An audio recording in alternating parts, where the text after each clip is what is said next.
You probably notice that economic experts can look at the same situation, same unemployment numbers, same inflation data, same policy announcement, and reach completely opposite conclusions. One says a minimum wage hike helps workers. Another says it creates unemployment. One blames inflation on corporate greed. Another points to money supply expansion. Both cite studies. Both sound confident. So who's right? And more importantly, how are you supposed to know? Here's the uncomfortable truth most people quietly suspect but don't say out loud. If economics were just a matter of collecting enough data or building better models, we wouldn't have these contradictions. The problem isn't that we need more information. The problem is that most economics starts in the wrong place. But there is one foundation, one undeniable truth that every economic claim depends on, whether the person making it realizes it or not. And once you see it, you can start reasoning through economic questions yourself, without waiting for experts to agree. That foundation is human action. And understanding why it's foundational changes everything about how you interpret the economy around you. Let's start with why beginning from data creates the contradictions you keep seeing. Most economic analysis works like this. Gather data, find patterns, build models, make predictions. Unemployment went up after policy X. So policy X caused unemployment. Prices rose alongside profits. So profits cause inflation. It sounds scientific. It feels rigorous. And it produces endless disputes.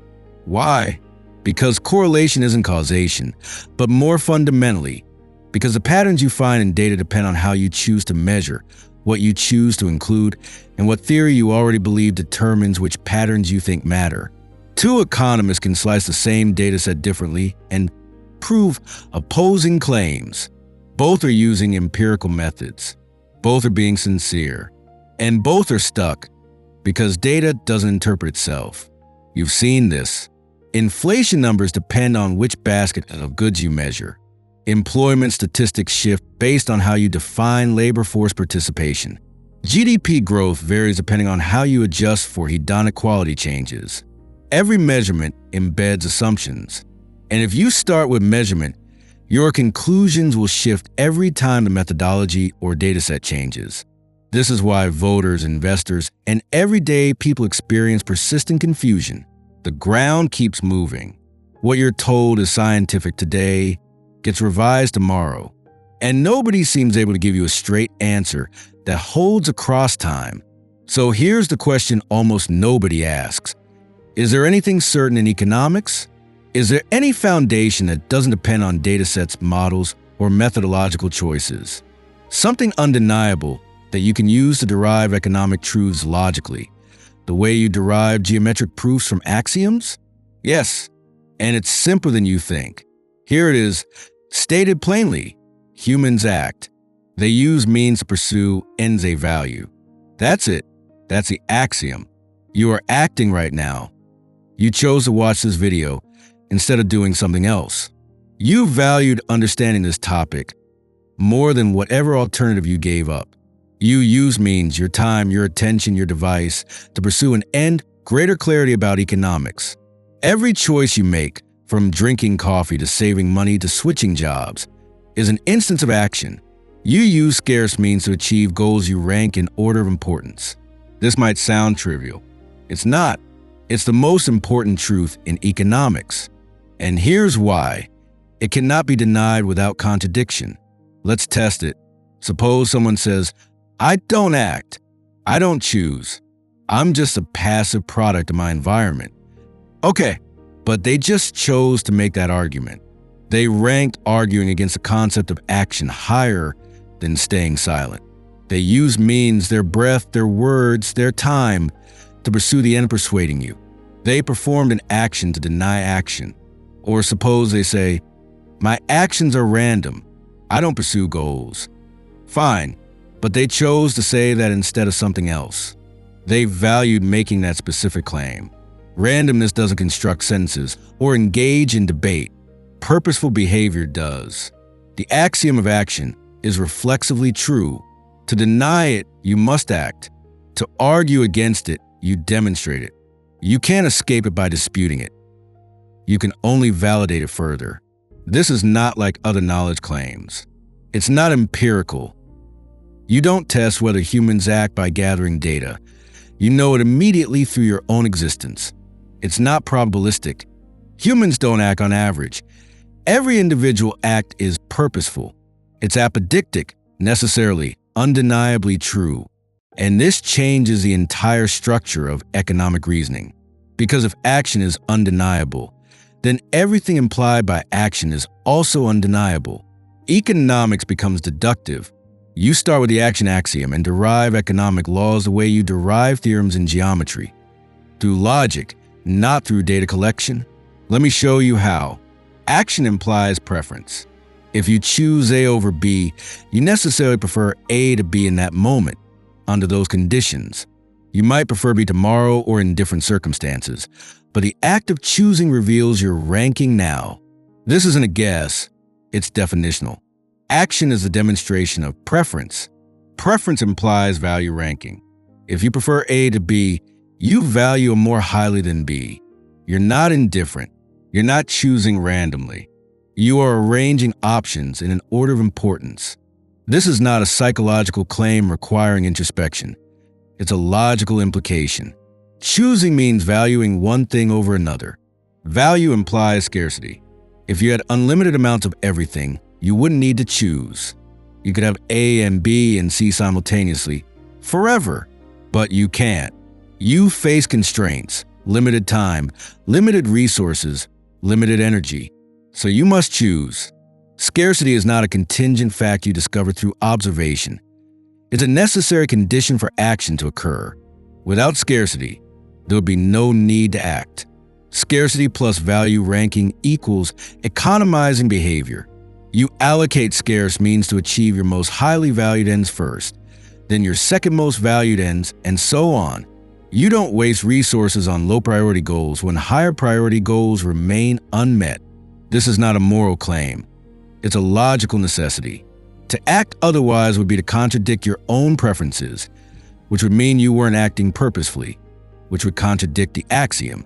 And economizing behavior. Allocating scarce means among competing ends according to value rankings is a subject matter of economics. That's what economics studies. Not aggregates, not correlations, not historical patterns, but the logic of human choice under scarcity. Every step in that chain is deductive. None of it depends on data. You cannot deny any step without contradicting yourself. And once you see the structure, you realize economic laws are not empirical generalizations that might be overturned by new data. They are logical truths that follow necessarily from the undeniable fact that humans act. Let me give you a concrete example. Take the law of demand. If the price of something rises and nothing else changes, people will buy less of it. Mainstream economics treats this as an empirical regularity, something observed and modeled. Austrian economics treats it as a logical necessity. Why? Because action implies economizing, and economizing means ranking alternatives. If the price of coffee rises, that means acquiring coffee now requires giving up more something else, money, which could have been spent elsewhere. The opportunity cost increased. So unless your ranking of coffee relative to other goals also increased, which would be a separate change, violating the all else equal condition, you will choose coffee less often. Not because studies show it, but because choosing it more often at a higher cost would contradict your own value scale. You'd be acting against your preferences, which is incoherent. The law of demand is not a trend, it's a theorem. And you don't need a data set to know it's true. You need logic. This is what praxeology is. The method of deriving economic truths from the action axiom through deductive reasoning. And this is why Ludwig von Mises titled his treatise Human Action. Because action is the starting point, the axiom, the foundation from which all economic laws flow. So why does this change everything? Because it means you are no longer dependent on experts telling you what the data says. You can reason through economic questions yourself. You don't need a PhD to understand why price controls create shortages. You need to think through what happens when people are forbidden from acting on their value rankings. You don't need regression analysis to grasp why inflation redistributes wealth. You need to trace the logical sequence of new money entering the economy. You don't need conflicting studies to evaluate whether central planning can replace markets. You need to ask whether planners can know individual value scales and opportunity costs without the price signals that emerge from action. Economic laws are not probably true, or true on average, or true in this model. They're necessarily true. True in the same way a triangle has three sides is true. You can't observe a triangle that disproves it, because the definition contains the truth. You can't observe an instance of human action that disproves economizing, because action is economizing. Now, this doesn't mean praxeology tells you everything. It doesn't predict which ends a specific person will pursue. That's individual and contingent. It doesn't tell you when a boom will turn into a bust. That depends on specific historical conditions. It doesn't give you stock tips or policy recommendations in the narrow sense. What it gives you is a structure, the logical framework within which all economic phenomena must operate. Think of it this way. Geometry doesn't tell you the dimensions of your kitchen, but it does tell you that if your kitchen is rectangular, opposite sides are equal. Economics doesn't tell you what the inflation rate will be next quarter, but it does tell you that expanding the money supply without expanding real goods transfers purchasing power from late receivers to early receivers. That's not a prediction. It's a logical necessity. Let's apply this to something you're seeing right now. There's a live debate about inflation. Some say it's caused by corporate greed. Others say it's caused by supply chain disruptions. Others point to government spending and money creation. Who's right? Praxeology doesn't pick a side in the sense of endorsing one political narrative, but it does cut through confusion by asking, what does action tell us? Corporations have always pursued profit. Supply chains have always faced disruptions. Those are constants. What changed in the lead up to the inflation you're experiencing? The money supply expanded massively. New money was created and spent into the economy. Now apply the logic. New money doesn't appear everywhere simultaneously. It enters at specific points. Government contractors, financial institutions, asset markets. The people who receive it first can spend it before prices adjust. They bid up prices in the sectors they prioritize: real estate, stocks, certain goods. Those price increases ripple outward. By the time the new money reaches wage earners or people on fixed incomes, prices have already risen, and their purchasing power has fallen. This isn't a guess. It's not a model. It's the logical consequence of action under scarcity. Money is a means people use to acquire goods. If you increase the supply of means without increasing the supply of goods, the means become less effective at acquiring goods. Prices rise. This is as certain as the fact that watering down a drink makes it weaker. You don't need to trust a study. You don't need to wait for data revisions. You can know this because you understand the structure of action, and that is the transformation this method offers. You move from, I hope the right expert is correct, to, I can reason through this myself. From dependence on credentials to confidence in logic. From confusion to clarity. Here's what this means practically. When you hear an economic claim, any claim, you can now test it against the action axiom. Does the claim assume people act purposefully, or doesn't it? Does it respect the fact that individuals have different value scales? Or does it treat people as interchangeable units? Does it account for scarcity, opportunity costs, and time preference? Or does it ignore them? If it contradicts the implications of action, it's wrong. Not politically inconvenient, not debatable, but logically incoherent. This doesn't mean you'll instantly know the answer to every economic question. It means you have a method.